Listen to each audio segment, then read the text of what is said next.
Chapter 10-12. Bo Jio was still looking at Qin Mo's hand when she pushed him into the taxi. Right hand. It wasn't just the hand that held the mouse, it was also the hand that held the gun. Bo Jio couldn't say her thoughts out loud. She tilted her head and asked, "What's Dr. Qin's number?" Qin Mo sat at the back of the car, glancing at the youngster who was still holding his hand. He recited a string of numbers. The fans were right. The Almighty was exceptionally obedient today. The Qin family's family doctor was also an authoritative figure in the country. When she saw her private phone number ringing, she frowned. Unexpectedly, it was young Master Fu who called her after she picked up the call. Young Master Qin seemed to be sitting beside him. This was the first time Dr. Qin had encountered such a situation. Even if his young master was injured, he wouldn't give his private number to anyone. It was even more impossible for him to let someone else talk about his condition. It seemed like young Master Fu was indeed special to his young master. But when he heard the word hand injury, Dr. Qin placed the medical record down. "I'll be right there." Bo Jio had brought Qin Mo away in front of everyone. The one she should be worried about wasn't the reporters. It was xuanhuan and Movie Queen and who had disguised themselves to watch the National League. xuanhuan had wanted to give her Jio a surprise. He didn't expect to witness such a scene. Moreover, the little girls beside him were saying things like, "So sweet, so compatible. So my almighty Qin is the one at the bottom. I really didn't expect it. Big Spade is indeed a handsome young man. What beauty." What did that mean? xuanhuan was confused by the side. She turned to ask Movie Queen and heaved a sigh of relief when she saw Jio dragging her cold son away. After all, Mo was really willing to gamble both his hands for a competition. Fortunately, there was someone to take care of him when she wasn't around. Movie Queen was still thinking about how to reply to xuanhuan's question without incurring xuanhuan's disgust. Even when she had first discovered the relationship between the two kids, she had struggled for a long time before convincing herself to let go of some old beliefs. But she had been in the film industry for so many years and wasn't surprised by such things. But xuanhuan was different. Which mother would feel good after seeing her son like this? But when he thought about it, it wasn't a good idea to keep hiding it like this. Hence, Movie Queen decided to be honest. She reached out to pat xuanhuan's hand. "Sister this isn't a good place to talk. Let's go out first." xuanhuan nodded and turned to look at the girls. She thought to herself that she really had a generation gap with these children. She couldn't understand what they were saying at all. From the looks of it, these people seemed to really like her Jio. That was enough. xuanhuan almost wanted to ask someone to buy 10 boxes of ice water for these little girls. They were so excited that their throats were probably hoarse from all the shouting. But she also understood that if she did that, the media would say that her family was a nouveau riche who used money to show off. In the past, she had suffered a lot because of this, so she didn't want to cause trouble for Jio. When she saw these little girls again, she would thank them individually. The group of fangirls at the scene could never have imagined that they would miss their mother-in-law just like that. As for why it was a mother-in-law, because Big Spade was their husband. The fangirls had always thought of themselves as such. xuanhuan listened along the way, widening her eyes at times. Movie Queen, who was experienced, chuckled. "It's nothing, that's how it is when you like someone. Our Cold Boys fans even said they wanted to bear his children. It's normal, it's normal." xuanhuan thought, indeed it's normal, but our Jio is a girl. Being called husband, the people's sister he met just now are CP fans. When there was no one around, Movie Queen broke into a faint smile, her expression serious. "Actually, there's something I haven't told you because I was worried that you wouldn't be able to accept it. But now that the competition is over and the two kids don't seem to have any qualms, rather than hearing it from the media, I might as well tell you." With that, Movie Queen paused before continuing, "The two kids are together." xuanhuan froze. She wasn't dumb and quickly understood who Movie Queen was referring to. But she had never heard her Jio's family mention it. "Sister, could it be that you're mistaken, our Jio is?" Before xuanhuan could finish, Movie Queen patted her hand. "I know you want to say that Jio is a boy and so is Mo. How could they be together? But sometimes, feelings are like this. Sometimes, when you really like someone, you'll even ignore their gender. That icy son of ours will only be a little human in front of Jio. Big sister he probably can't accept it right now. As a mother I felt the same way before. But now I want you to give these two kids some time. Take a good look at them and see if they can persevere on this path. If they don't separate after a long time, I think you can rest assured. I believe that they didn't do it on a whim or that they're mentally ill. It's just that the person they met just happened to be a man." xuanhuan's mind was in a mess. She didn't have any objections to Sister Anne's words, but her Jio was a girl. If they were really together, Jiao would have told her. Which meant that up until now the Qin family still thought Jiao was a boy. For the first time Xuanhuan felt that her method back then was a little stupid. She was so stupid that she might harm her Jiao. There were some things she couldn't say. Once she said it, Jiao's actions would become a lie. At this moment Xuanhuan turned back to look at the support team that liked Spadesy. There were some things that she couldn't see clearly. But now Jiao wasn't an ordinary person. The national champion, these 4 words meant that Jiao had become a super popular esports player. Popularity could make people live in heaven, but it could also send them back to hell. The fact that Jiao was a girl couldn't be known. What she was afraid of was that when the time came, these likes would turn into a flood. When that happened, she didn't need to think to know what would happen to her Jiao. Or maybe her Jiao wouldn't care about others, but she knew her own child. Jiao cared about her teammates in Supreme Alliance. Movie Queen and glanced at Xuanhua's face, unable to decipher her intentions. But she was sure that things didn't seem to be going smoothly. That was true. If things were going too smoothly, it wouldn't be real. It seemed like she had to help her son more. The competition's procedures had to be completed eventually. Qin Mo left. As the club's director, Feng Yi was indeed qualified to receive this award. Under the camera, the Supreme Alliance members were still as handsome as ever. Once everyone had left, Xuanhu pulled Lin Feng, who was still smiling foolishly. Back and pressed him into the changing room. His voice was deep and low. "You haven't forgotten what you said. Is it your home or mine?" Lin Feng didn't know what to say. Lin Feng didn't have an excuse to hide anymore. He cursed softly. "How can you do such things at home? Why can't you do such things at home?" Xuanhu arched a brow. The two of them were so close to each other that Lin Feng felt a little awkward, especially when their breaths hit his face. He averted his gaze and said, "What if my family sees us? Let's go get F***ck." When Xuanhu heard this, he understood what he meant. He didn't want anyone to know about the situation between them, even if they had sex. He just owed him and had to return the favor. Xuanhu clenched his fists, suppressing the tightness in his throat. He smiled. "We'll do as you said, get F. Remember to bring your ID and don't be so stiff. This time you are willing, don't make it seem like I'm forcing you." With that, he let go of Lin Feng's shoulder. Indeed, Lin Feng didn't want to appear like a newbie. After all, he had bragged about his non-existent romantic past in front of Xuanhu. He adjusted his jacket arrogantly, his voice calm. "You don't have to remind me, it's not like I haven't driven F before. I forgot, this isn't your first time." Xuanhu smiled, his fingers digging deeper. He could still remember how he had felt. When he had heard this person say that he had gotten F with a girl, which was why he hadn't returned home, his heart had ached terribly. That was probably enough. After so many years. It had always been like this. Perhaps it was really enough. Supreme Alliance had won. He could study abroad in peace. Even the decision to study abroad was just to forget someone. After graduating from university, that guy would definitely find a girl to fall in love with. If he stayed, he would definitely think of a way to snatch her away. Lin Feng probably wouldn't forgive him.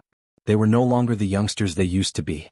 After a fight, that guy would bring the game console to him at night, hugging his shoulders and saying, "You're such a person, I'm just buying food for a girl, I just think she's pretty. But if you think I'm embarrassing us guys, I won't fight anymore." He still remembered that time when he had asked that guy, "If I fall into the water with your sister, who will you save?" That guy had grinned. "I'll jump and you save me, I don't know how to swim." The same question would definitely be asked differently now. Because Xuanhu knew that he had his own plans, and in his plans he wasn't included. Long ago, when he had asked that person to study abroad with him. When that person had rejected him with a faint smile, he had known. "Who's you go? We want different things. I want to make money and marry a wife. Earn money and marry a wife." When Xuanhu turned, he clenched his fists. When he glanced up, he was already calm. He knew what he had to do. Qin family. This was the first time Dr. Qin felt so pressured as a doctor. It was mainly because of the silver-haired youngster who was watching him.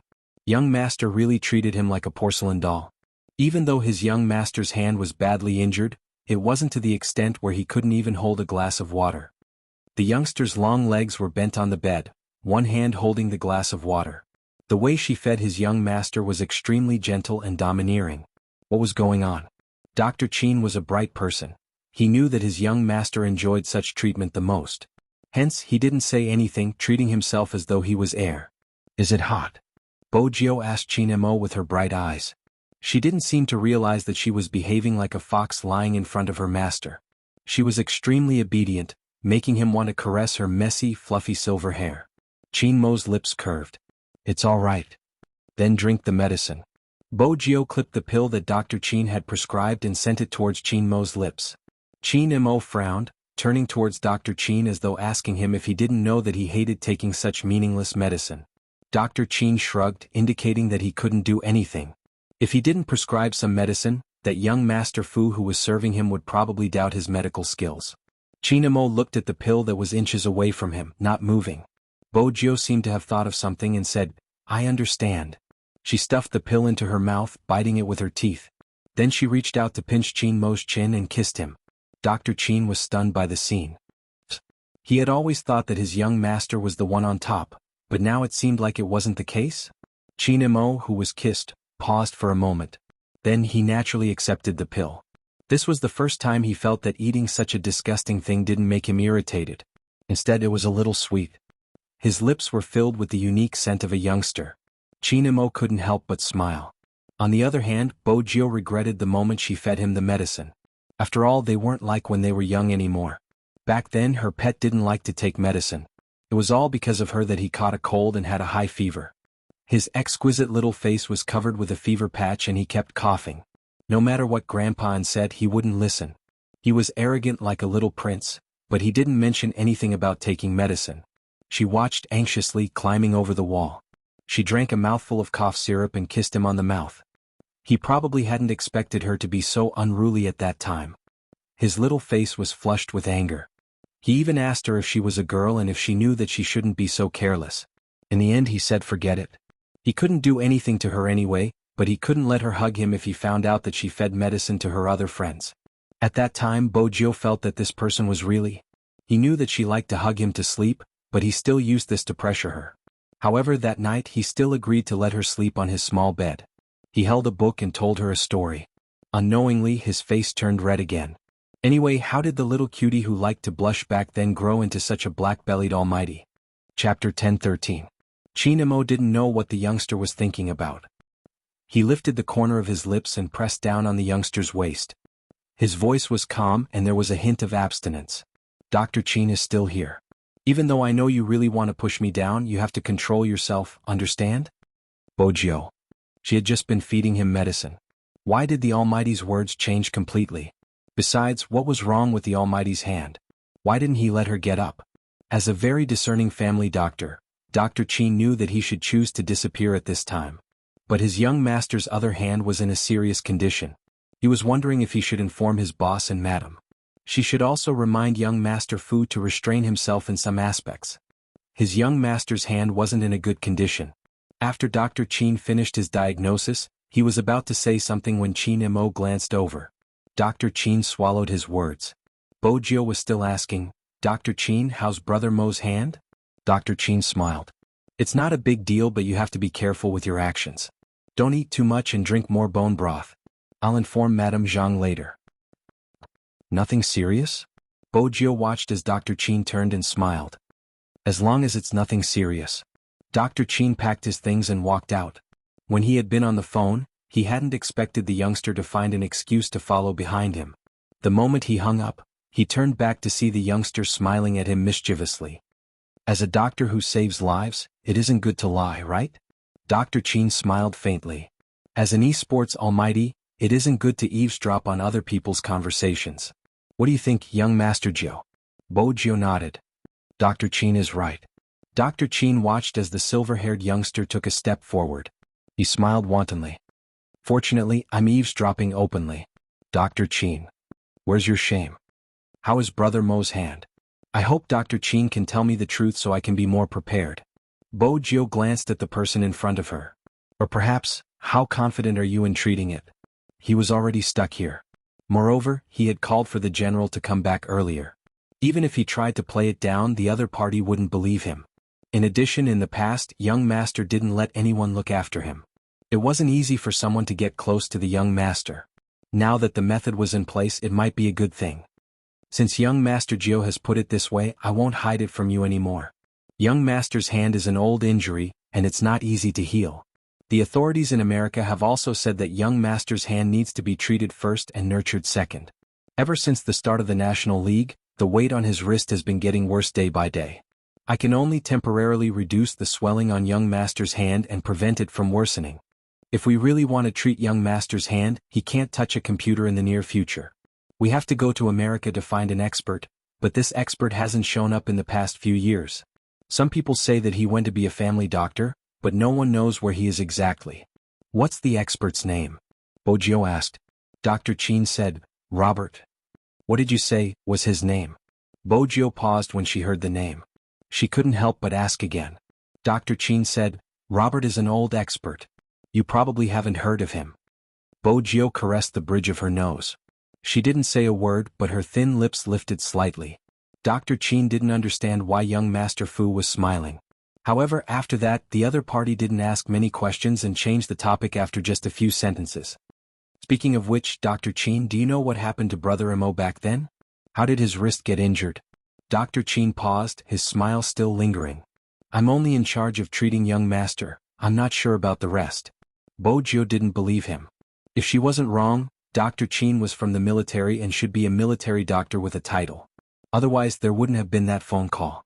Bojiu wasn't as observant as the Almighty, but she could tell that Dr. Qin's actions were different from the other doctors in the hospital. Only those who came from the military would walk with their backs straight. Even the stretch of their arms was different from others. But she couldn't force him to say it. Bojiu was happy about one thing. The person she wanted to kidnap the most was the Almighty. In the past she couldn't find an excuse. Now she finally had one.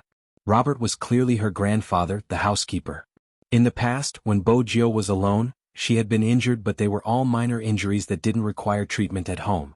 Before she found the person who had schemed against her, she didn't intend to contact her family. It was normal for her to not return for half a year. Grandfather Butler was the only one in her family. If she contacted him, he would be in danger. This was what Bojiu had thought since she was reborn. Now, did this mean that she could kidnap the Almighty when she left Jiang City?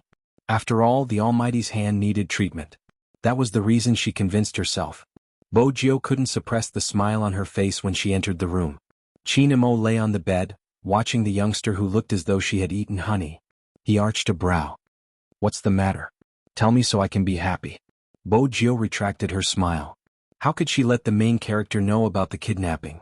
She walked over, pulled a chair over, and sat down suavely. She supported her chin with one hand. It's nothing, Brother Mo, don't use your hands unless necessary.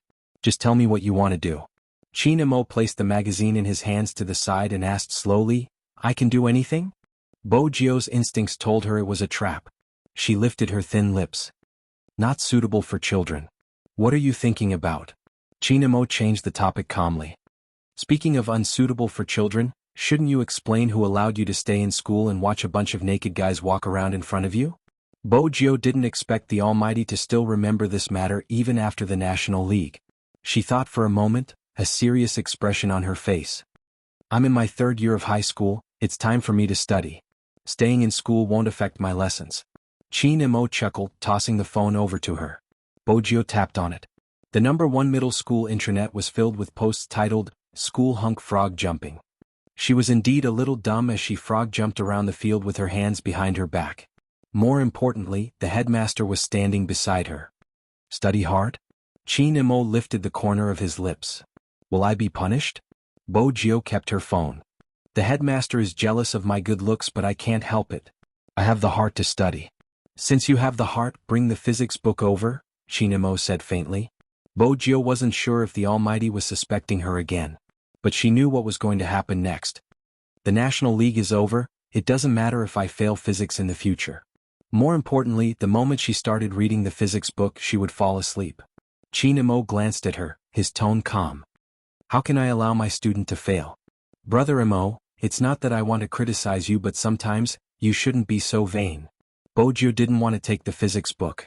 She reached for a cigarette on the coffee table, ready to light it up. Qin Mo reached out with his left hand, pulling the cigarette back. Go eat your sweets.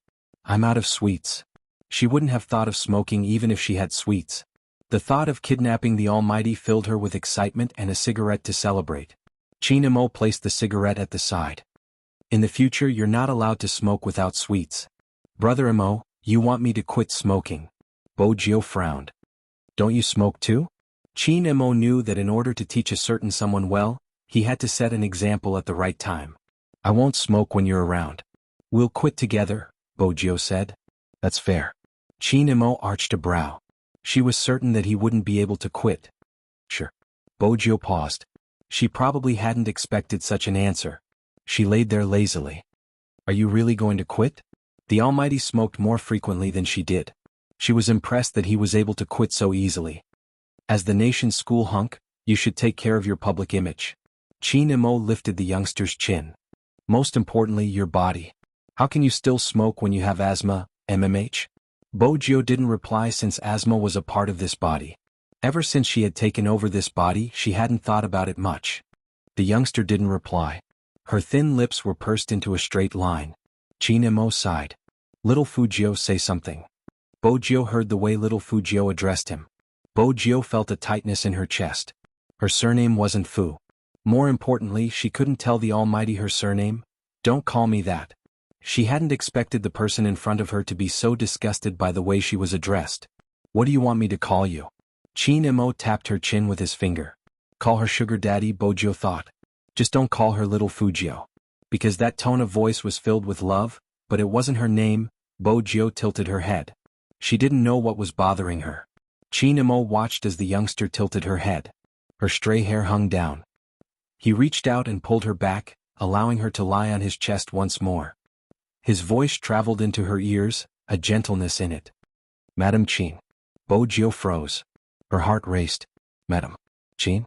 What is it? Qin Mo glanced down at her startled face. His tone was neither fast nor slow. We're already sleeping. Aren't you going to take responsibility for me?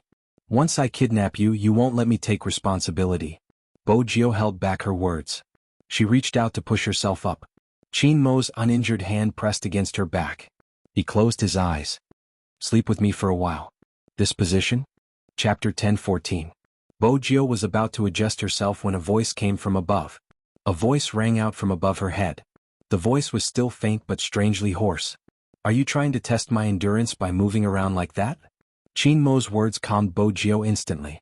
After all, the heat coming from beneath her was indeed scorching. As his ears were pressed against the man's chest, it was as if the only sound left in the world was the man's heartbeat. Thud, thud, thud. It was peaceful. It was as though they had returned to their childhood. During the summer on Wall Street, the trees in the courtyard were flourishing. Back then, it would be much easier for her to climb over the wall. Once there was nothing stopping her, she would go next door. She would go next door even more frequently. But after playing for a while, she would feel sleepy. She was still young and had to maintain a balanced biological clock.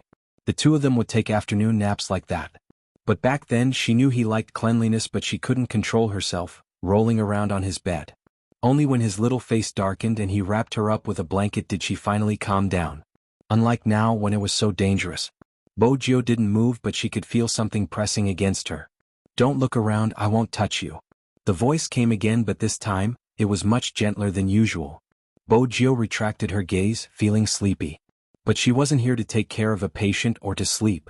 She maintained her principles, one hand hugging Qin Mo's waist, the other holding onto his injured hand, subconsciously worried that it would be touched. Dr. Qin was right when he said that Qin Mo was like a porcelain doll. In order to not fall asleep, Bojio tried to find a topic. Movie queen and said that you couldn't sleep well in the past. After finding me as a pillow, your insomnia was cured. Brother Mo, you have to be gentle with your pillow. Qin Mo glanced at the person lying on top of him. Even when she spoke, she was still in a daze. He reached out to push aside her hair, planting a kiss on it. Okay.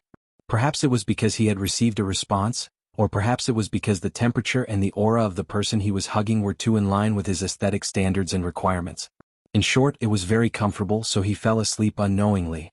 Qin Mo's fingers caressed her face. He had never imagined that there would be a day when he would be so close to someone. She couldn't sleep well because she would have nightmares. He dreamed of water, bottomless water. Qin Mo was a criminal psychologist. He knew it was a psychological problem. However, even with the knowledge he had, he couldn't find an answer. Why was it that every time he woke up, the most uncomfortable thing wasn't the water, but when he stretched out his hand, he couldn't grasp anything? His palm was empty and so was his heart. At the very beginning. He didn't even understand why there were tears on his face. Was it because he owed her? He was indebted to the person he had wronged, but he still didn't know the person's name. Therefore he never touched any cases again. However, that feeling of emptiness did not disappear. It was as if the most important thing had been lost. Until this guy appeared. Xianxia lowered his lids, watching the youngster who was snoring softly but didn't forget to hold onto his hand. His lips landed on the top of her head. He could vaguely hear that person saying something. When he got closer he could only hear a name. Chapter 10:15. Xianxia's hand froze on the youngster's ear. At that moment, all the warmth in his eyes was like water, completely retreating from his eyes. That was the scene movie queen saw when she entered. They seemed to be on good terms, but when she saw her cold son's expression, it didn't seem to be the case. She was confused. What was going on? Xianxia tilted his body and stood up. Movie queen couldn't see his expression because his fringe fell down. She waited for him to come out of the bedroom. Movie queen asked, "Son, did your hand get worse?" No. Xianxia was never one to worry. His voice was calm. "It's just an old injury acting up. I need some time to recover." Movie queen understood her son's personality. He had always been like this. She knew she wouldn't be able to get anything out of him. Hence, she decided to give Deputy Qin a call. But there was one thing. Movie queen glanced towards the bedroom and lowered her voice. "Now that sister he knows about your relationship, it's hard for her to accept it. You have to follow the rules, don't always stay just because you like it. When it's time for Jiao to come home, he has to come home." She thought her son would listen to her since Xianxia had always been a well-mannered person. But Movie queen hadn't expected him to reply. "It's better for her to stay by my side." His voice was faint, probably due to the quality of his voice. There was a hint of coldness in it. He hadn't mentioned anything about Jiao returning. That wasn't something a son would do. Movie queen lifted her head and glanced over at Xianxia. She seemed to be in a daze, her gaze unfocused. However, the coldness in her eyes made Movie queen furrow her brows. Jiao wasn't aware that the words she had blurted out in her sleep would cause such a misunderstanding. But for some reason she had dreamt of Hoshino and how the Almighty had detected him. It was probably because of her uneasiness. The uneasiness of staying in Jiang City had affected her unknowingly. She had noticed it too, which was why she had moved out of her home and into school. Fortunately, everything was in preparation. There shouldn't be any problems. The sun started to set in the west. The sky at the end of June and the beginning of July would never darken so quickly. Even at 5 o'clock in the afternoon when he walked out of his house, the sun was still very bright outside. Lin Feng took out his ID. For some reason he felt a little guilty when he saw his Empress Dowager sitting on the sofa. It was probably because he was going out to do something bad. Most importantly, apart from his Empress Dowager, his godmother, Yunhu's mother, was also on the sofa. The two of them were probably discussing how to get together in the future. The Empress Dowager suddenly asked, "Huzi is leaving, isn't he?" Lin Feng nodded. "The paperwork has already been prepared. We're just waiting for him to finish the competition. Now that he's the champion, he should have nothing to worry about. Poor Lin Feng, I guess he will have to play alone in the future." Mrs. Lin smiled and said, "Come to think of it, these two people have never been separated. The two of them have been good brothers since childhood. They won't be estranged from each other. I'll go and exchange some foreign currency later. They'll be leaving in less than a week. I have to prepare more for Huzi." Chapter 10:16. Lin Feng was originally sneaking out like a cat, but when he heard this, his fingers paused and his face was blank for a moment. However, he quickly regained his composure. Otherwise, if the two empresses saw him, he wouldn't be able to go out today. After all, his mother could talk about the kid next door for an entire day and night. She wouldn't even repeat the adjectives. Lin Feng was still a little hesitant after coming out of his house. The thought of being pinned down made him want to resist. He lit a cigarette and leaned against the wall for a while. Then he thought of something and looked it up on the internet. He typed, "What should a man do for the first time? Damn, what's this? Why are they all selling medicine?" Lin Feng scrolled down the page and complained. Really, he was young and aggressive. Did he need medicine? Huzi probably didn't need it either. The main thing was that if he bought medicine he would be the one suffering. It seemed like Baidu wasn't completely trustworthy. He decided to look for the answer on a certain page. Lin Feng moved his fingers and changed the website. Not bad this time. There were a lot of answers. But they were all about how to make a girl feel romantic. It wasn't suitable for him at all. He could only post it himself. After posting it he added, 2 boys. The post instantly went viral. Countless people replied. "You have to buy everything. You know that, right?" Lin Feng replied, "Can I give some suggestions?" Of course he knew that. You have to do some foreplay for the other party to feel comfortable. Alright, are you guys okay? Let's do some tests. Lin Feng didn't hesitate. It's our first time. No problem. Then be gentle. If you're not gentle, the other party will hurt. Lin Feng finally found the key point. Hurt? How much? Very. After all, you know. Lin Feng thought, I'm a straight man. What do I know? Moreover, you're being so reserved. Can't you be more straightforward?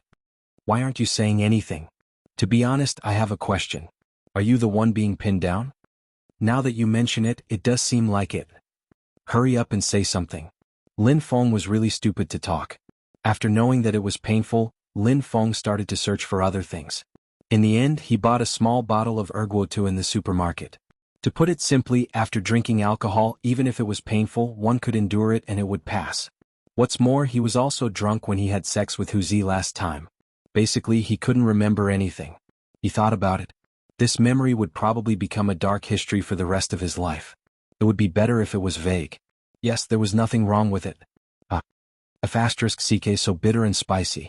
Lin Feng took a deep breath before calling Xuanhu. I'm at the convenience store at the entrance of the district. Come out, I've gotten my ID.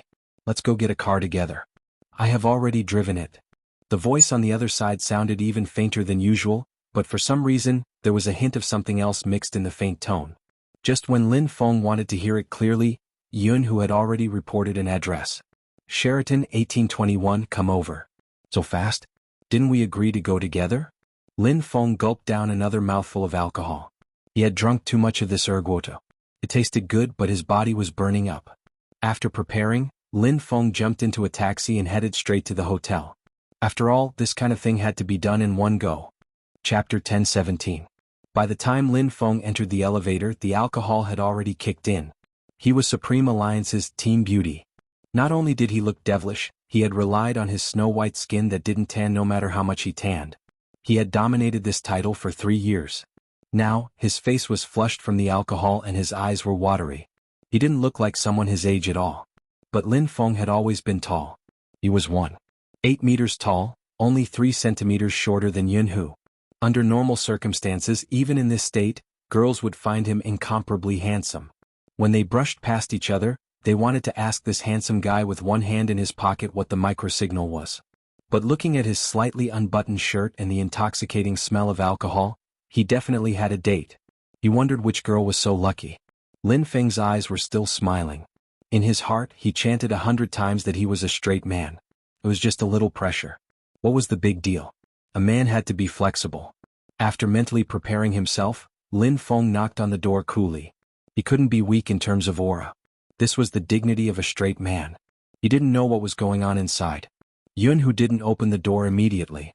He waited for about 3 seconds before the door opened. The person who opened the door had his shirt completely unbuttoned. He seemed to have just showered and was interrupted in the middle of making out. His dark hair covered his face, making him look even more handsome than usual. The next moment, an alluring youngster hugged Xuanhu's waist from behind. He wasn't wearing any clothes on his upper body. His smile was flirtatious. Who is he? Is he the takeaway you ordered? Are you afraid you'll be hungry? No. There wasn't a hint of change in his voice. He's a friend. The youngster chuckled lightly. Hurry up and send him away. You can chat another day. Go in first. Xuanhu reached out and pulled him away. He took a step forward, pushing Lin Feng with one hand and closing the door with the other. Lin Feng didn't know if it was because he had drunk too much, but his temples started to hurt. Everything seemed a little unreal. Who the fuck? Explain what's going on right now. Xuanhu tilted his head and lit a cigarette, holding it between his fingers. His tone was calm. I've thought about it. Since you aren't willing, there's no point in forcing you. I'm gay and I can't be straight. He has liked me for a long time. Compared to liking someone else, it seems easier to be liked. In the future he will be studying abroad and can be my companion.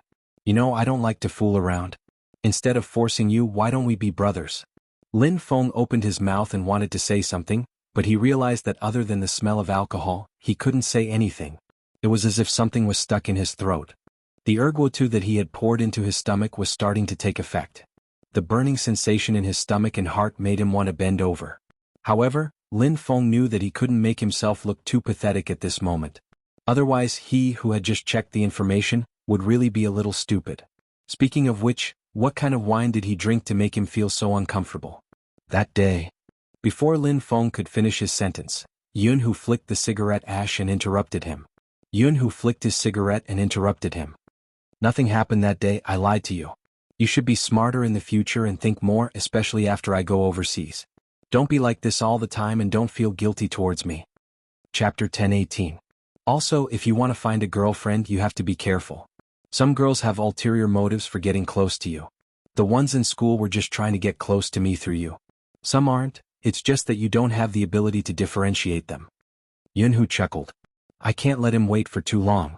You might not be used to it, but I have no choice. I can't go back straight. If Lin Feng didn't leave, he would feel like he was unnecessary.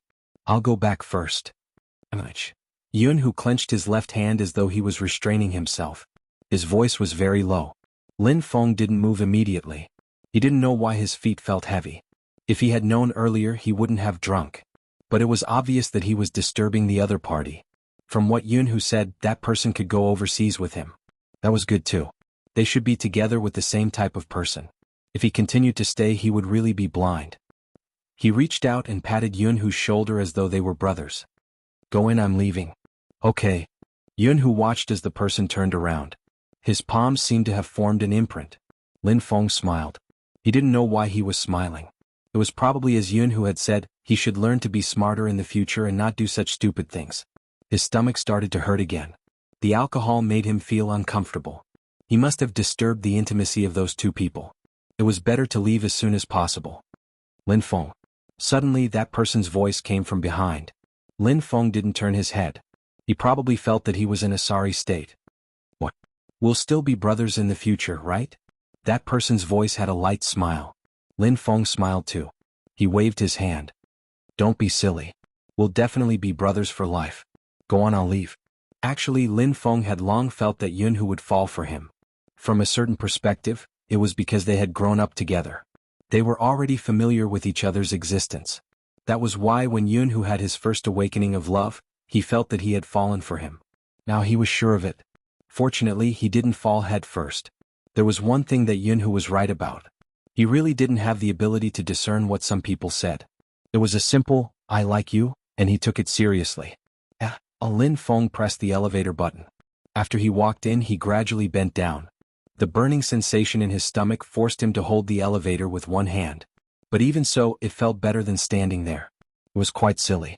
In the future, if anyone said that drinking wine could make people complacent, he would take the wine bottle and chisel them. He probably ran out of energy in the end. With his back against the smooth surface of the elevator, he just sat there. Lin Feng was rather rational. He knew he shouldn't create trouble for Feng Yi. After all, Supreme Alliance had just won the National League.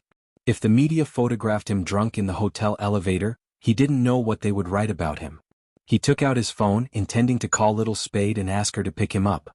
But when Lin Feng took out his phone, he suddenly froze. There was a drop of water on the screen. The water running down his face. Lin Feng suddenly trembled and his eyes began to waver. For a very, very long time he could not get through to that phone number. Chapter 10:19. Lin Feng's departure seemed to have sapped all the energy in Xuanhu's body. He held it in for a long time. His palms were red from clenching so tightly that he didn't rush over. He didn't want to crush that person once and crush all the feelings he had for so many years. He also didn't want to be treated like a stranger after returning to China. That was good. Even if one day he really appeared at his wedding as the best man. At the very least, he could still drink for that person many years later. His heart felt like it was being torn apart. Even when he breathed, he felt weak. When the youngster pushed the door open and walked out, he saw the man in this state. That handsome face was pale. It didn't look like he had just found him. Why aren't you coming in? The bewitching youngster licked his lips. Honestly, you liked that person just now, right? But he looks like a straight man. Even though he looks good, it's obvious that he isn't on the same path as us. Xuanhu seemed to have just realized that there was someone there. He reached out to close the door and walked in. As he walked, he fastened his shirt and said in a cold tone, "You can leave." The bewitching youngster looked at him and felt pity. "Your figure is really good. How about this? I'll refund you the money and we can do it once." Xuanhu didn't even look at that person. He threw the clothes on the bed to him. His rejection meant everything. The bewitching youngster didn't believe it. "Hey, I look good too. You know how our circle works. When you can't hold it in, you can do it once. With that, he walked over, his breath blowing into Xuanhu's ear. Even his hand wanted to touch it. Xuanhu reached out and blocked his arm. There wasn't a trace of warmth in his eyes. If you still want your hand and your job, get out. Boring. The bewitching youngster saw that he didn't have a chance. He bit his lower lip angrily and left with his clothes. Anyway, this person gave him a lot of money. Besides, when his boss asked him to come, he had already instructed him not to offend him because of his high status.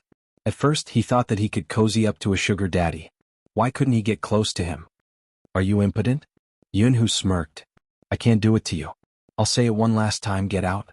The enchanting young man knew that if he continued to stay, he would really have no future. No matter what, he was still a nobody. It was better for him to leave. The door was closed.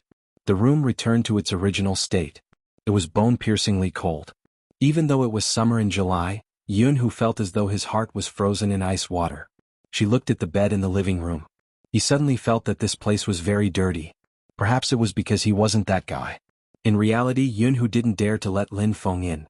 Because if they came in, they would find that the bed was not moved at all. Even the enchanting young man was just an act he found. It was as if he couldn't stand even a little bit of that fellow's alienation and awkwardness towards him. He began to calculate carefully. It had been a long time since Lin Feng had been alone with him.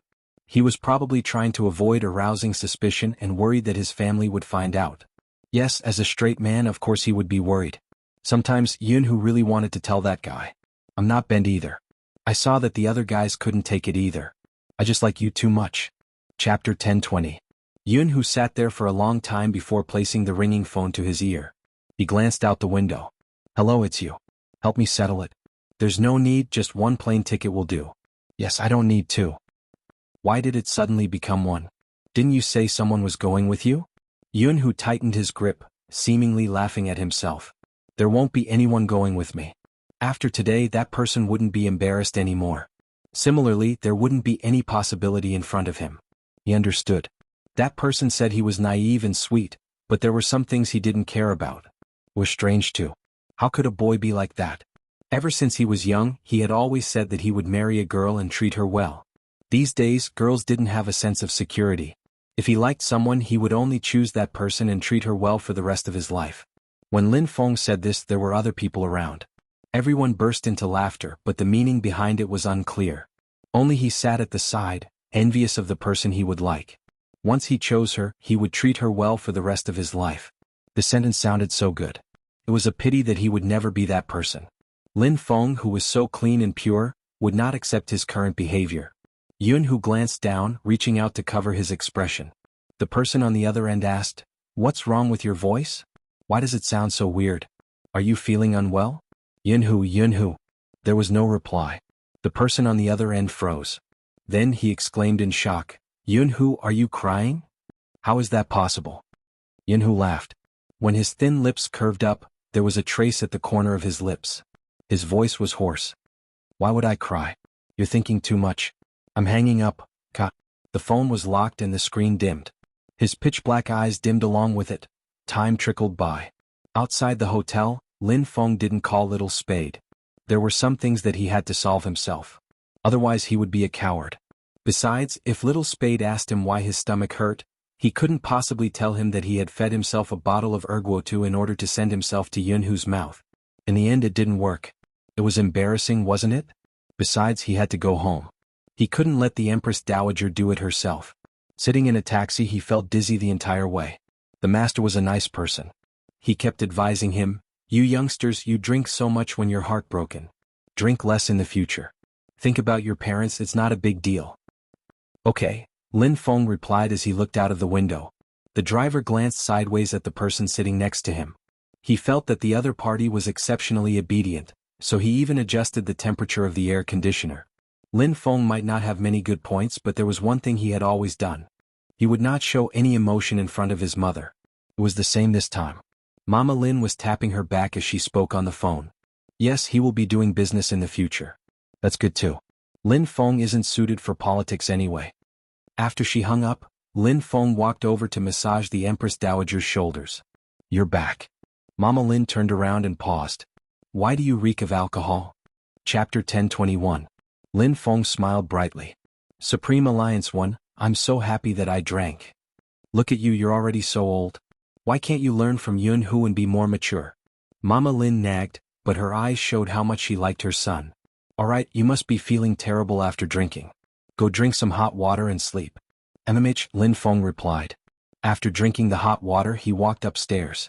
After he threw himself onto the bed, the aftereffects of the alcohol became stronger. It wasn't a stomachache but a burning sensation. Something wasn't right with his entire being. A long time ago he knew that he had to work hard to catch up to that person since he wasn't smart and Xuanhu was too outstanding. That excellence had nothing to do with his family background. Ever since he was young, Xuanhu had received more praises than anyone else. His mother had always treated him like the son next door and educated him. At that time he had been rather happy. His brother was outstanding because he was outstanding. But from now on he probably wouldn't be able to catch up to him.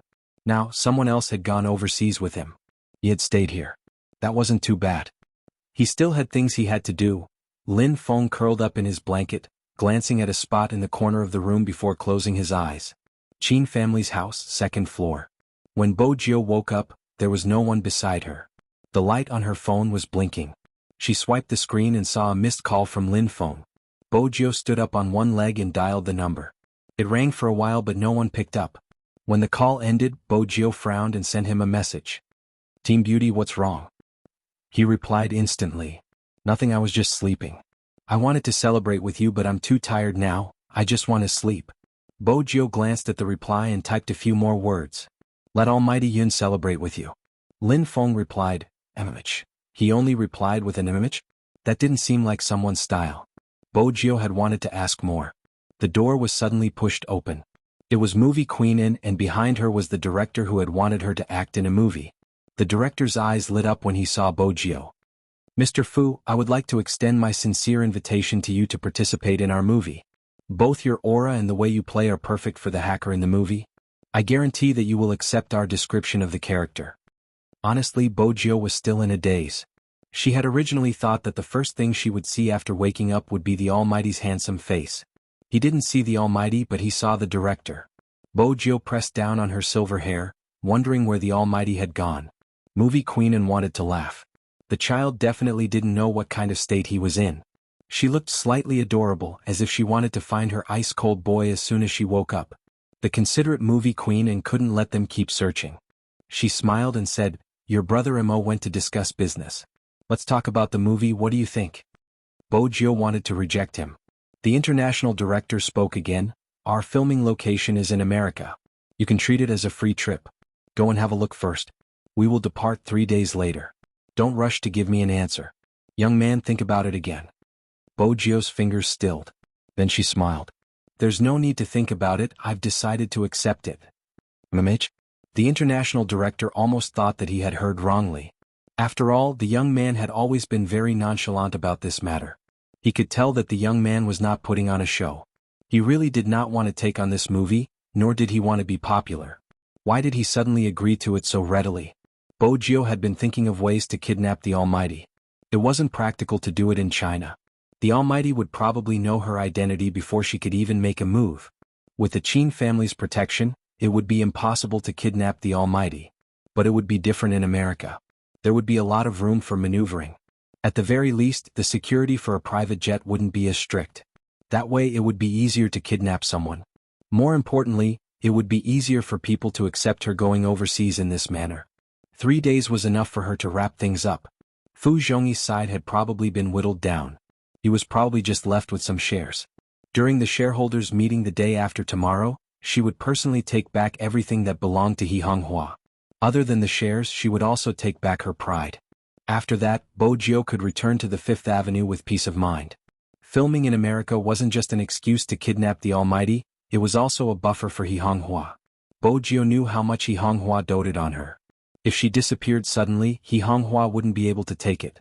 She could choose not to tell anyone about her true identity. But when the time came she had to tell Xianxia. Because in this world, there wasn't anyone more qualified than Xianxia to know the truth.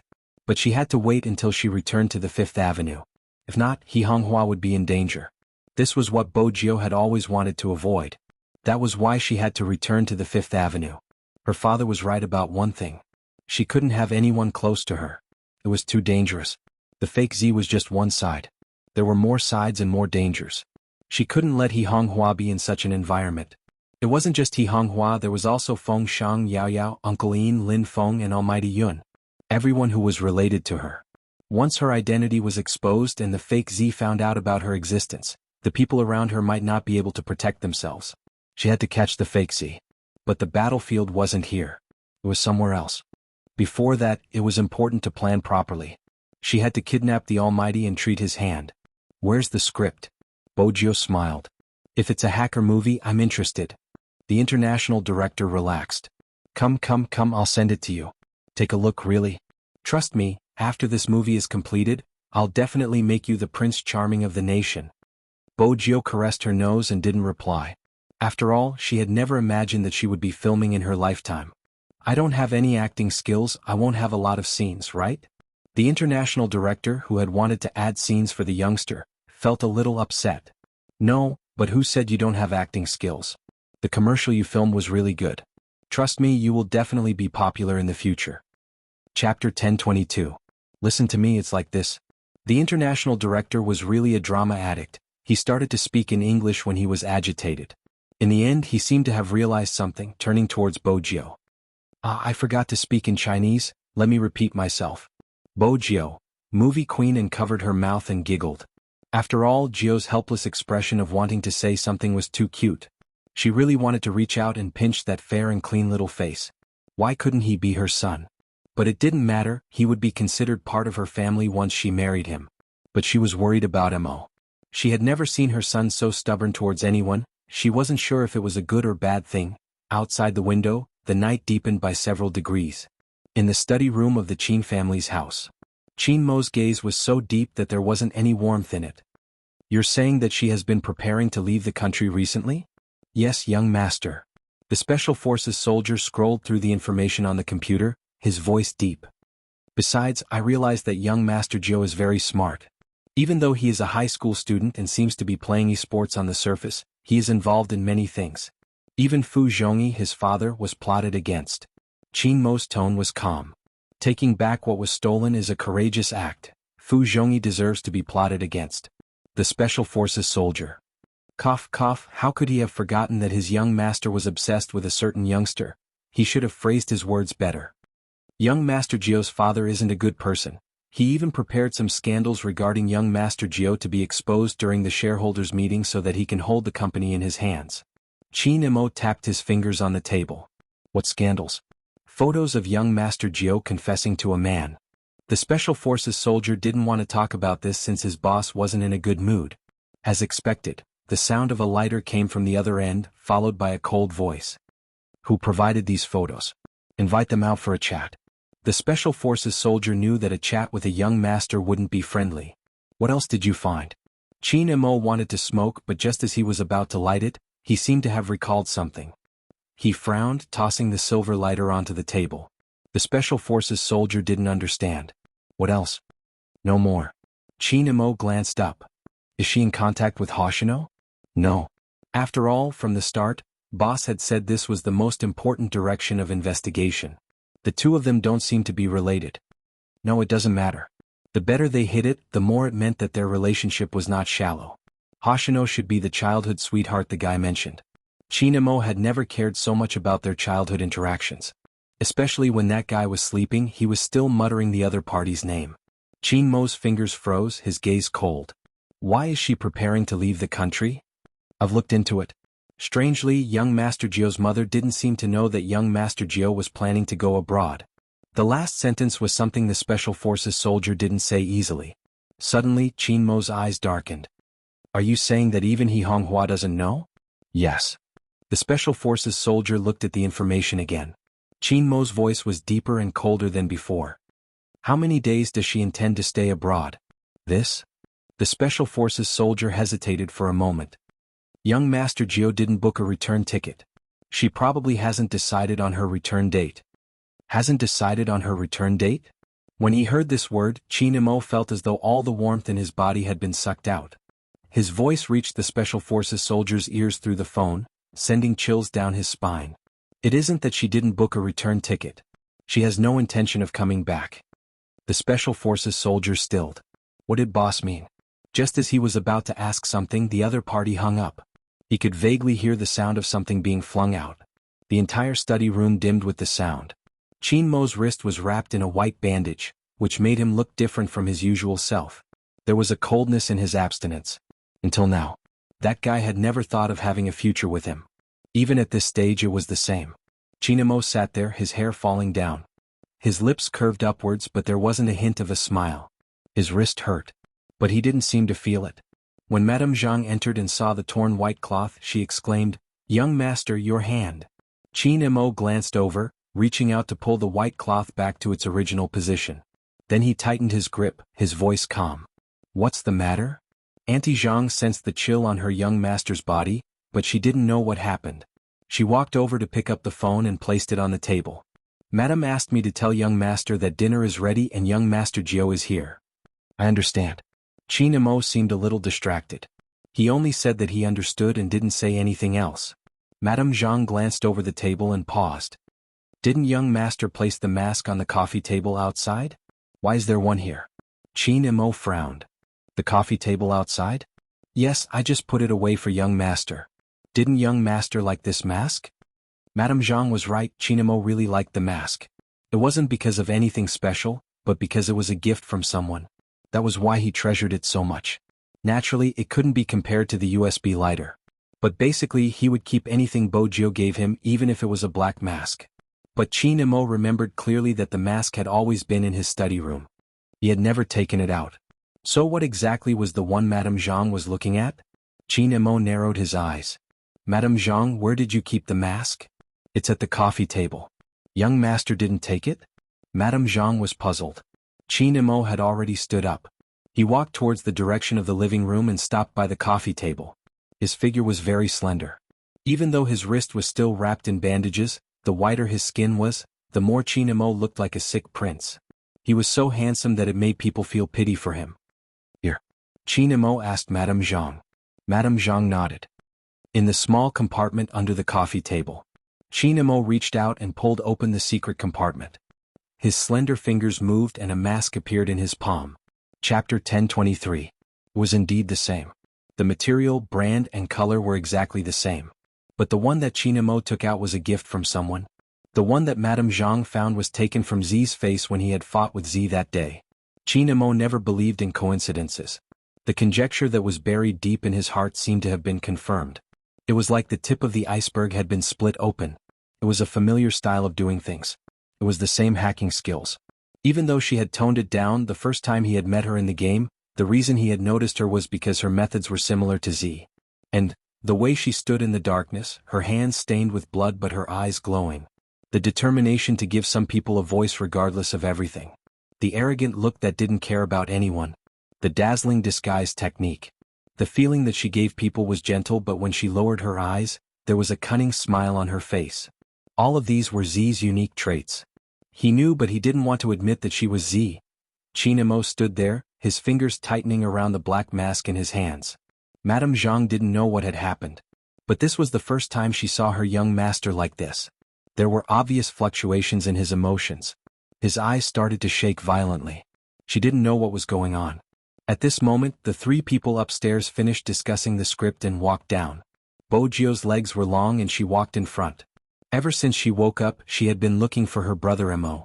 When she saw the tall and slender figure, her eyes lit up. She smiled and called out, "Brother Mo." In that instant, the international director had an illusion. Why did it feel like there was a tale behind the youngster? The youngster had always given him the impression that she was evil, untamed and hard to control, or mysterious with a layer of fog in her smile. But it had never been like this. How should he describe it? Little loyal dog? This must be his illusion. However, this illusion didn't fade as time passed. The silver-haired youngster walked towards the man without a word. Her clear voice carried other emotions. "Brother Mo, what are you looking at?" Auntie Zhang wanted to say something. Qin Mo glanced over and pushed the drawer inwards. Instantly, there was nothing in his hands. When he straightened his back, there wasn't a hint of emotion on his face. Nothing. Bojio arched a brow but didn't continue asking. The moment she saw his handsome face, Bojio only had one thought left in her mind. She was going to kidnap him and the Almighty would definitely be furious. However, she also knew how to coax people. When they reached the main house, she would ask Grandfather Butler to make more delicious food for the Almighty. She remembered that her pet loved to read since he was young. Before she went back, she would ask the butler to buy some books. Otherwise, her place would indeed lack a cultural atmosphere. Also, freshly ground coffee. She knew how to do that. However, the Almighty's skills were a problem. In order to avoid any unpleasantness between the two people, she had to prepare some medicine. The more Bojo thought about it, the harder it was to please the Almighty. Unlike her, she loved money. Even the Almighty couldn't be bought with money. Bojo wouldn't do the same stupid thing she had done when she was younger. He wanted to see if there was anything that the Almighty liked. Bojo thought about it seriously. Chinamo glanced at her. He didn't mention the mask and pretended as though nothing had happened. He reached out and pulled the youngster over. He tidied the youngster's hair and asked calmly, "Are you hungry?" MMH. Bojo smiled again. The international director was dumbfounded. He glanced at Movie Queenin as though saying, "You're not going to do anything about it?" Movie Queenin smiled elegantly, explaining everything. The international director understood and watched the interaction between the two of them. The youngster really liked to follow behind the man. She was even saying things like, "Brother Imo, I want to eat meat. I've been craving meat recently. I don't know why, but after some thought, I think it's because my body is growing and I need meat." Chinamo glanced over, maintaining a distance between them. "When aren't you craving meat? You even use your body to hide your nature." The youngster smiled. She didn't say a word and dangled a lollipop. "Make it spicy. It's better with spicy beef." Chinamo had walked into the kitchen and was mixing the ingredients. The international director was shocked. He had known his good friend's son since young. He had always been polite, but not everyone could get close to him. At that time, it wasn't that he hadn't thought of poaching Chinyi away. But Chinamo had only replied, "I'm not interested in acting, but I'm interested in film investments. I can work with you in this aspect." At that time, Chinamo had been 17. He had been able to control the entire scene at such a young age. It seemed to have something to do with his background, but at the same time he was really noble. He would never have imagined that he would be mixing ingredients for someone. When Chinamo picked up the chopsticks, he glanced at the youngster again. His gaze was unreadable. Bojo was confused. She blinked, the tear mole at the corner of her eye glowing brightly. Chinamo dipped the chopsticks into the seasoning in the wooden bowl and brought it to the youngster's lips naturally. Bojo leaned over and tasted it. She narrowed her eyes like a cat. Delicious. But after saying that, Bojo realized that the way she was holding onto the Almighty's wrist and tasting his food seemed a little too intimate. She paused and turned towards Movie Queenin and the director had already sat down and were chatting. They probably weren't paying attention to them. Bojo took a second bite. She couldn't waste it. Chinamo watched as the youngster stuck her tongue out, his gaze deepening. But this time he didn't do anything. He placed the bowl down and rejected the intimacy. His voice was calm. "I'm going to make a call. Eat first, don't eat meat all the time. I'll get Madame Zhang to keep an eye on you. If you don't have any vegetables, do another physics test." Bojo. The Almighty always used physics to threaten her. Wasn't cute. Forget it, the Almighty was handsome and everything he said was right. But was she thinking too much? Why did she feel that the Almighty today was indescribably estranged from his usual self? It was subtle, as though there was a layer of fog between them. It wasn't real. Chapter 1024. Chinamo returned to the study room. The first thing he did was to look at the information he had gotten previously. It was clearly written that the youngster had never been to America and it was impossible for her to appear on Fifth Avenue. But the contact at the plaza that day, Chinamo was certain that it was Z and that she wasn't an imposter. But how could he explain the difference in their ages and backgrounds? Chinamo swiped his phone and made a call. No one expected that the person he called was Xiao Jing. Xiao Jing was still wearing Xiangnan's uniform and was doing an interview with Luo Luo. Before the results of the competition were out, all the media assumed that Xiangnan would represent China in the Asian Cup. But now that Supreme Alliance was the winner, it was inevitable that they would encounter such problems. After Xiao Jing replied, his phone rang. The camera swept across his screen. When he saw Qin Mo's name, the interviewer was stunned. What was going on? Didn't they say that Qin Mo and Xiao Jing couldn't get along? Could it be that the rumors online were true? These two Almighties were a love-hate couple? Luo Luo already knew that the two of them were in contact privately. She laughed lightly. It's a call from the official couple. Hurry up and pick it up. I'll be here. Xiao Jing didn't bother about his teammates' words. His demeanor was extremely important at this moment. He stood up and said, "Excuse me." Then he walked to the corner and picked up the call. "Hello. The question I asked you the other time." Xianxia didn't beat around the bush. The side of his face was sharp from the light. His tone was calm. "Other than the appearance of a second personality, there is another possibility." "What is it?" Xiao Jing didn't expect him to bring up the past. He paused. "The other possibility is more ridiculous. You might not believe it." Xianxia didn't speak. It was obvious that he was waiting for his answer. Xiao Jing spat out 4 words. "Soul exchange." "Soul call?" Xianxia froze. He frowned subconsciously and laughed. "You know I don't believe in such things." Xiao Jing also knew that this was very hard to believe. "My research topic involves this aspect." It sounds a little unbelievable, but as a research topic, once humans reach a point of convergence under the influence of a certain magnetic field, when one of them loses his ability to think, the other person's memory will exist in this body under the influence of some unknown factors. In other words, the original owner will no longer exist and become another person. This is because what a person looks like is determined by their memory. As for why there will be memory rebirth, I don't think it's clear. After all, this is just a proposal, and such a proposal is too absurd. There are extreme flaws in some aspects, which means that it can't be verified as scientific.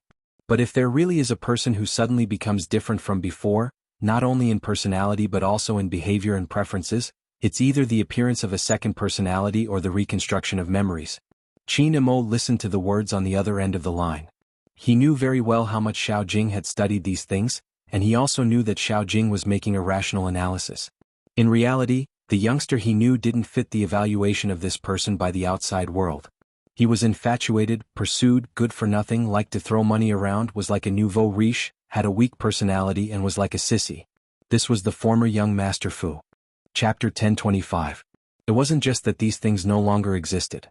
According to the information they had gathered, there were many things that were different from the previous young Master Fu. For example, someone who never liked to play online games suddenly became the FC King of Zone C. That kind of hand speed and skill wasn't something that could be learned in a day or two. Another example would be this person's academic performance. In the past, it could be said that it was a tragic sight, unlike now. Other than being weak in physics, everything else was surprisingly good, especially in the subject of English. Also, this person could speak Tokyo's local language in addition to English. Moreover, her beautiful skills were completely different from before. In fact, a certain someone's attitude towards him was very different from before. Even though he wasn't familiar with the person beside him, with Jianghu's reminder, he knew that someone used to be crazily infatuated with him and did everything to get him. Not only that, but she also seemed to have good feelings towards other people. He liked to treat people at nightclubs. Even if he spent money like that, his classmates didn't really like him because of his personality. Because there was nothing to like about the former young master of the Fu family. Even his attitude towards xuanhuan was expressed in a different way. There was a business gathering. From afar, she could see that the young master of the Fu family saying nasty words in front of so many people. He was despising xuanhuan, causing her to be unable to even lift her head. The current person. When he treated xuanhuan, he was extremely gentle. Soul exchange? Qianmo's eyes dimmed and he said, "I understand, I owe you a favor this time. As for what we said today, keep it a secret." "You're welcome. Invest more money in my research project." Xiao Jing's tone didn't change at all. Of course, young Master Xiao didn't lack money. Qianmo replied and didn't say anything else. Xiao Jing added, "Supreme Alliance has to compete in the Asian Cup. How's your hand?" "It's still being treated." Qianmo suddenly stopped speaking. When he glanced up, he could clearly sense that there was someone behind him. Qianmo's fingers paused. "I have something on, I'll hang up first." With that, Qianmo stood there without turning his head. "What are you doing hiding there so sneakily? Have I been discovered?" She had just entered. Sometimes, the Almighty could be quite troublesome when he was smart. Bojio chuckled. She stepped forward and changed the topic. "There's too little sauce, it's not enough." Something unknown surged in Qianmo's eyes. Then he walked towards the youngster. Qianmo's expression didn't change at all. Hence, the Almighty's gaze on her made her skin crawl. But she didn't know why. It was an indescribable indifference. However, there was something more to it than indifference. Bojio tried to figure out what was wrong with her. In the end, he couldn't figure it out. Qianmo stuffed one hand into his trouser pocket and kept his phone. He lowered his lids to look at the youngster's bright eyes when she smiled. No wonder her mood changed when she heard him call her little Fujio. So, the person who lived in this shell had the surname Bo? Z, this time. Chapter 1026. Bo-jio felt that the Almighty's danger level was extremely high today. Just as she was about to say something, someone lifted her chin. Her chin was lifted. At first she didn't know what Chinemo was going to do. But when his finger brushed past the corner of her lips, there was a slight warmth as he rubbed against it. That was when Bo-jio realized that the Almighty was wiping her mouth. It was as though a gust of wind had blown over. Her surroundings were filled with his familiar scent. It was thicker than the sandalwood in the room. The scent of mint and tobacco penetrated her heart. It was hard to escape. How much food did you secretly eat? You're so dirty. His voice was already pleasant to listen to, and coupled with this kind of smiling words, it sounded even more pleasant. It was a rare sight. Bo-jio didn't even look up when a kiss landed on her lips. It was slightly cold, but in such a summer day, it was comforting to touch. It was as though the distance she had felt before was just an illusion. Bo-jio didn't understand. Her eyes were filled with doubt. However, Chinemo pressed her against the door frame. His originally light kiss gradually changed, as though he wanted to swallow her whole into his stomach. Even his breath was different from usual. The kiss made both of their pulse beat differently than before. The tip of his tongue was numb from the sucking, and his heartbeat was much faster than before. His mind was completely blank and his thoughts were sucked away. Chinmo's hand was on her waist from behind. Bo-jio's t-shirt was half opened, her porcelain white waist was exposed. Their position was indescribably intimate. Brother Mo. Bo-jio tilted her head, wanting him to stop. Indeed, Chinemo stopped. His lips curled up, and his breath landed beside her ear. It was a little unstable and low. What? Don't you like it? That handsome face that was stained with love made him look like a demon from a cult. His pitch-black hair was also softer than usual, and that tone of his. Bo-jio narrowed her eyes and muttered, "Don't use your beauty to tempt me." Chinemo paused. Then he smiled, reaching out to help the youngster tidy her clothes. He retracted his hand like a gentleman. "Let's go eat." "MMH," Bo-jio replied. She watched as he walked away. Something seemed amiss that she hadn't noticed. But she couldn't explain it. The two of them walked out of the study one after another. At this moment, the international director and movie queen and were almost done talking. He asked Bo-jio which day she was planning to fly over so that someone could make arrangements. Chinmo's hand, which was swirling the red wine glass, paused. He asked casually, "Fly over?" Movie queen and chuckled with a hint of glee. "Gio just agreed to our production team's invitation to fly to America with me. Let me tell you, Gio is doing this willingly. As the captain, don't play your capitalist game and forbid Gio from going here or there." Hearing this, Chinmo's eyes darkened, the warmth in his body disappeared, his voice faint. "She isn't suited to go abroad." "Not suitable to go abroad?" Movie queen and shook her head. "Son, your excuse isn't convincing at all." Chinemo put down his chopsticks and opened his mouth. "Brother Emo, do you want to go with me? They said that the environment there isn't bad. It should be helpful for your hands treatment. Let him tag along?" This was something Chinemo hadn't considered. After all, the person standing in front of him wasn't the young Master Fu but a new soul. From the information he had, she had been planning to go abroad, probably because she was worried that he would guess something. A certain someone was hiding too many secrets. The biggest one was probably the one he had just found out about. She wanted him to tag along because she was certain that he wouldn't be able to find out. That was why she was so daring to make a move under his nose. Chinemo raised his wine glass and took a sip. "When are we going?" 3 days later. Bo-jio felt that the first step of her kidnapping was about to be completed. Hence, she added, "I asked the director and he said that there aren't many scenes, it shouldn't take long." Bo-jio replied naturally, "Once we're done we can walk around the area. That way it would be easier to kidnap someone." Bo-jio supported the side of her face, replying to Chinemo, throwing out a bait. "I have never gone overseas with Brother Emo, this is a good chance." Chinemo chuckled. Indeed, he had never gone overseas alone with a certain someone. But at this moment, Chinemo was pondering over something else. For example, why was she so insistent on getting him to tag along? This time. What exactly did she want? Chinmo's long fingers tapped against the edge of the glass, seemingly in deep thought. After a moment he replied, "All right." He watched as Bo-jio's eyes lit up, like a little fox that had succeeded in her scheme. His lips lifted. "But I have a condition." She had to pay a price to kidnap the Almighty. Bo-jio understood this logic. She held her chin and smiled lazily. Brother Imo, tell me, what is it? You have to stay at my place for the 3 days before you leave. Chinemo watched her. Bojio paused. This was a difficult request. If she stayed here, it wouldn't be easy to contact Hoshino. However, it was not that there was no solution. Tomorrow was the Fu Group's shareholders' meeting. The Almighty wouldn't be suspicious if she went out. When she realized that Movie Queen In and the others were looking at her, Bojio seemed to remember something. When she agreed, she added, Brother Mo's hand isn't convenient. Do you want me to be a free nurse? Sure. Chinemo knew why Bojio had said that. He swept the youngster a glance. A nurse who sleeps by herself and doesn't care about the patient? I just got started, I'll get better in the future.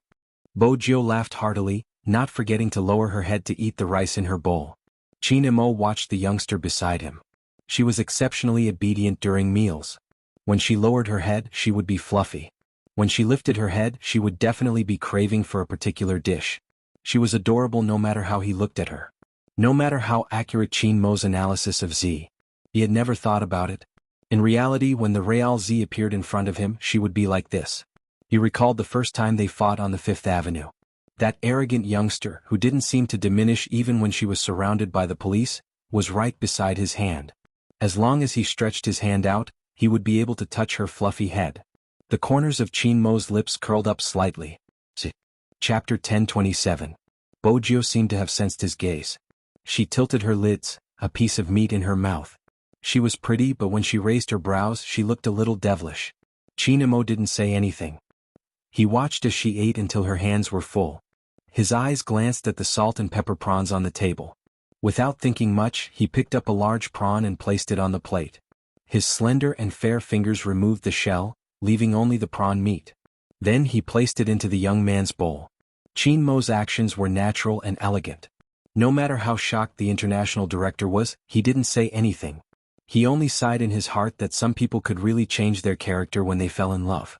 However, in the next second his opinion changed. Because when the young man still wanted to eat meat, Chinemo reached out to stop her. He placed 2 stalks of vegetables in her bowl and arched a brow. It was clear what he meant. If she didn't eat, there would be a physics test waiting for her. The Almighty's handsomeness was divided into 2 stages. When he was peeling the prawns for her, he looked very handsome. His entire person looked very attractive. Now, Bojio looked at the 2 stalks of vegetables, lowering her head to take a bite. Her heart was filled with sweetness. She didn't expect that even though her pet had lost its memory, it didn't care about her at all. It wasn't that she didn't like eating vegetables. Humans stood at the top of the food chain. If they did not eat meat, they would feel sorry for themselves, right? Obviously, the Almighty didn't understand this logic when he was young. That was why every time he fed her, he would smash the leaves in her bowl and let her eat it with rice. At that time, she was a picky eater and didn't eat vegetables. Even her father couldn't do anything about her. After all, who wasn't a little devil? Later, when her father saw that she wasn't so picky anymore, he even pulled the young Almighty over and thanked him for a long time.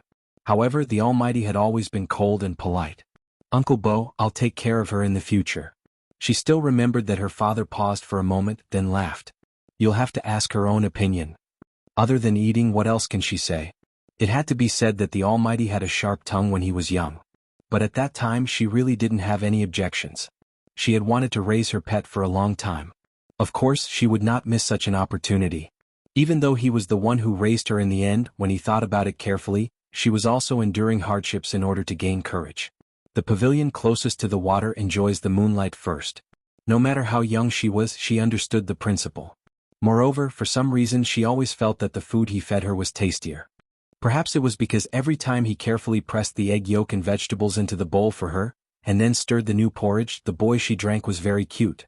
That was why she wasn't picky about her food. The ancient saying that beauty was a feast for the eyes made sense. For example, just by looking at the Almighty's face, she could eat 2 more bowls of rice. Just like that, he accidentally ate too much for dinner. When she reached the 2nd floor, Bojio realized that the Almighty was asking her to sleep on the same bed as him for the next 3 days. Although they had slept together before. However, 3 days was a little too long. Was it too late to regret now? Bojio turned back, intending to discuss other conditions with the Almighty. Chapter 1028. As long as Chinemo stood there, he would be so elegant and handsome that people couldn't take their eyes off him. He exuded an aura of an immortal. Not to mention, when he leaned over, His eyes were deep and his lips were curved into a smile.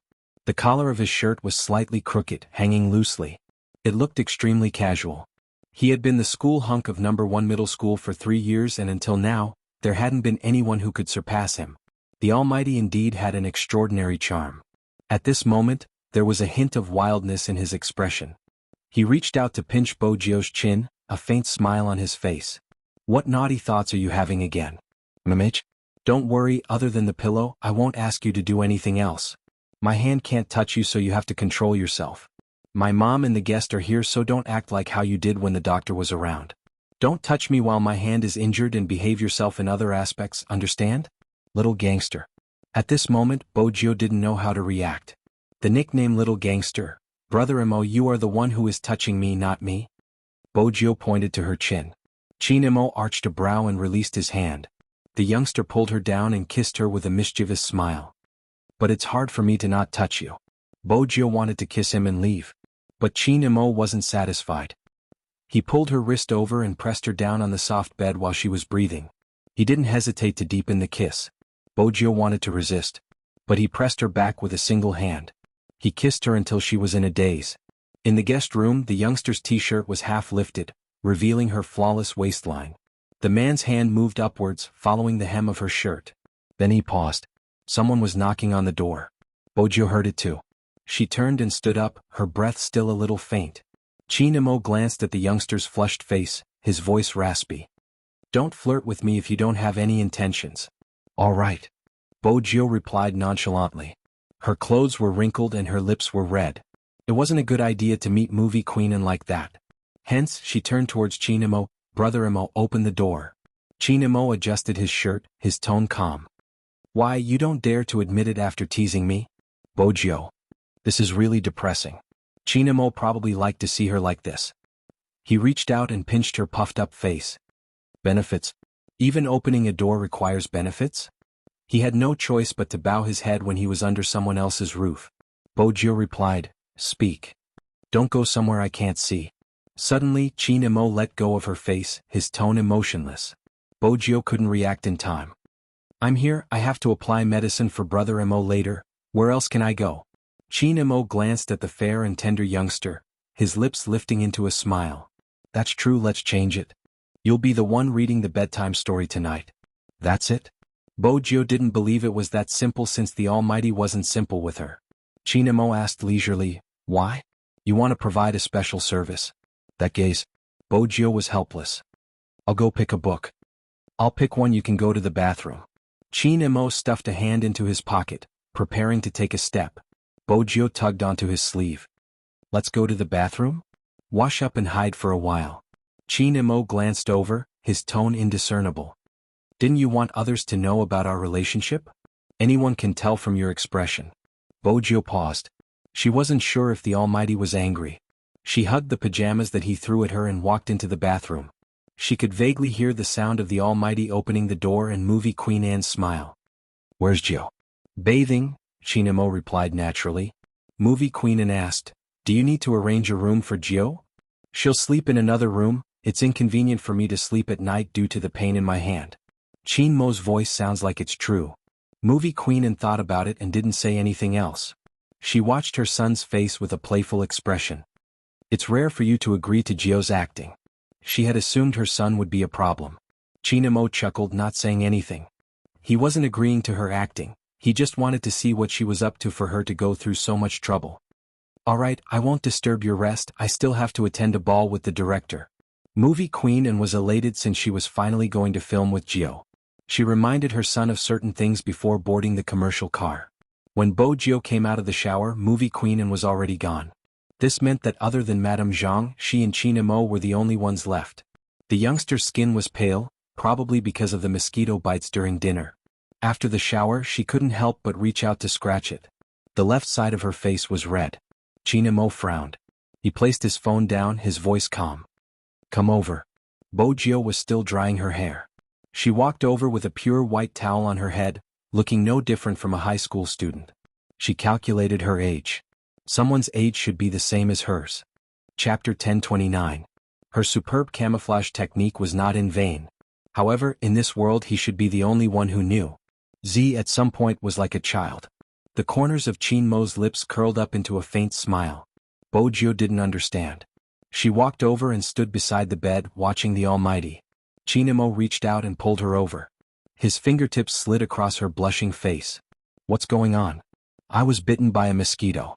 Bojio wanted to scratch him again. Qin Mo blocked the youngster's actions and took out a small bottle of medicine from the drawer beside him. Bojio had never seen the medicine before, but it smelled nice. It didn't seem like Western medicine but Chinese medicine. Qin Mo dipped a little and was about to use it on her face. Bojio glanced at the Almighty's overly long lashes and felt a chill on her face. Then she felt a comforting pinch and the area where she had been bitten wasn't as itchy anymore. Bojio yawned, wanting to hug him to sleep. This kind of opportunity was hard to come by. After all, the Almighty was only using one hand. Qin Mo pushed the youngster away, his tone calm. What are you doing, little gangster? Brother Mo, didn't you ask me to sleep with you? I wanted to be your pillow. Bojio's words were always laced with mischief. Her face was indeed ravishing, her silver hair messy and slightly damp. When she lifted her lips into a smile, her handsomeness made one's heart race. It might work on the girl, but it might not work on Qin Mo. Qin Mo reached out to cover the bottle and glanced at Bojio. Did you forget something? Didn't you just apply the medicine? Bojio glanced down, her gaze landing on the white bandaged wrist. Does it hurt? Qin Mo flicked her forehead. It doesn't hurt. You're in charge of reading a bedtime story today. Have you forgotten? She really didn't take it to heart.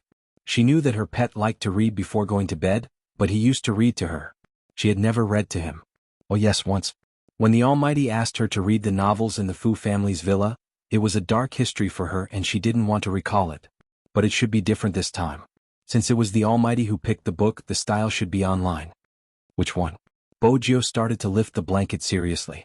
Qin Mo arched a brow at the youngster's actions. Before he could reply, Bojio opened her mouth. Studying doesn't affect me as a pillow. I can hug you while reading.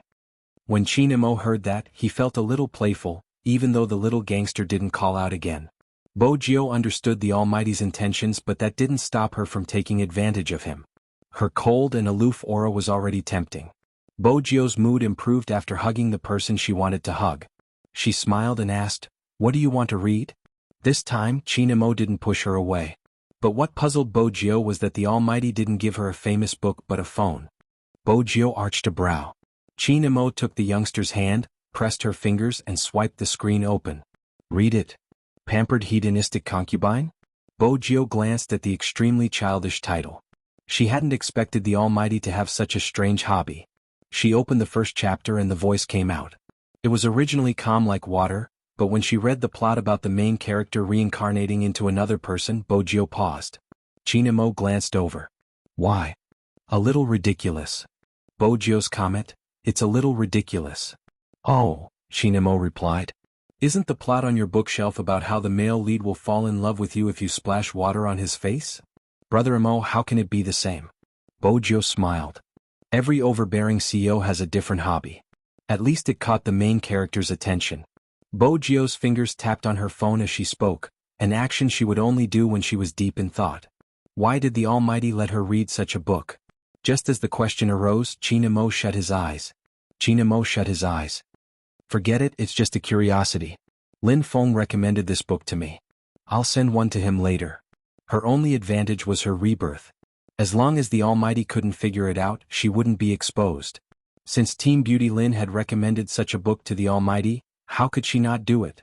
She opened WeChat and typed the title, How Brothers Became Lovers. Very quickly, 2 words came from the other end. *CK. Straight men usually couldn't read such books. Bojio smiled faintly. Don't recommend such messy books to the Almighty in the future. Lin Feng's stomach wasn't hurting anymore. He sat in the living room eating. When he received the message, he was confused and was about to reply. Just then, another voice message came from the other end. When did you become so intimate with Little Spade? That voice was a little cold and carried a little laziness. But the word intimate came over. Lin Feng couldn't take it anymore, mainly because he knew how possessive his captain was. He immediately replied, Captain, it's like this. Little Spade would always harass me. Since that person is by your side, it's fine. Captain, you have to control this person. I'm still eating, so I won't be a third wheel. He held onto his phone and glanced at the youngster beside him who was rubbing the bridge of her nose. His lips lifted. Why do you always harass Lin Feng? I'm concerned about his relationship with Almighty Yun. Bojio was serious. Qin Imo tossed the phone to the side, smiling faintly. You should be more concerned about our relationship. Yun who will definitely leave the country, no one can stop him. Bojio stilled.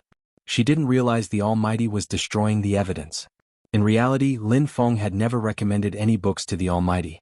As a straight man, why would he read a romance novel like Exploding Spoiled Hedonist Concubine? If he wanted to read one, he would at least choose one that was more magnanimous. But at this moment, when he saw the title, How Brothers Became Lovers that Little Spade had sent over, he had the urge to search the place. Had he really gone mad? He and Yun who were already in this state. Yun who was going to leave the country. He had to be more mature.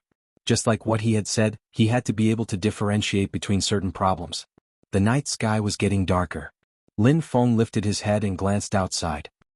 He had long noticed that the lights in the bedroom opposite his had never been turned on since the beginning. This meant that Yun who was still in the hotel with that person. He probably wasn't coming back today. That was right, Lin Feng chuckled. In the end, he didn't search for any books. Instead, he opened some financial articles on his computer and wore his glasses.